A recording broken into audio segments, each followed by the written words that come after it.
แต่มันออกตำลาบ้านเฮายำน้องเว้าจาก็เป็นภาษาแบบลาวน้องเอ๋ยอย่าหลงหัวเมาเหมือนเจ้าสาวอายหนุ่มคมทองที่ของลาวเก่าผมเบียงแค่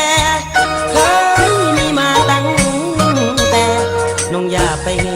สังคมบ้านเขาเรื่องนี้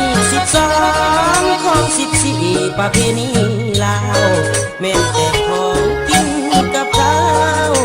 ยังมีลาบเต่าปนปลาดุกน้ำผมดำให้ว่ามันงามเป็นหนึ่งเบิ่งแล้วงามซาบซึ้งใจลำถึงเสน่ห์มาเฮาเป็นคนลาวน้องแก้วตาอย่าหลงสีแสงน้องอย่าไปหลงผมแดงน้องลาคำแพงจนลืมผมดา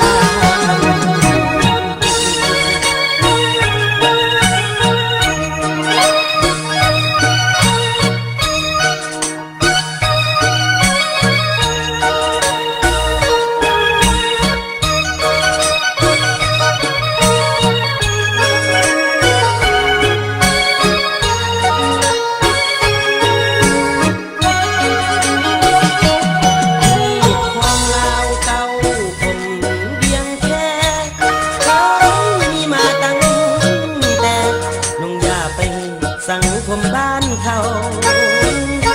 เรื่องนี้12ของ14ประเพณีลาวแม้แต่ของกินกับข้าวยังมีลาบเท่าปนปลาดุกน้ำผมดำให้ว่ามันงามเป็นหนึ่งเบิ่งแล้วงามซาบซึ้งใจลำถึงเสน่ห์มาเห็นเฮาเป็นคนลาวน้องแก้วตาอย่าหลงสีแสงน้องอย่าไปหลง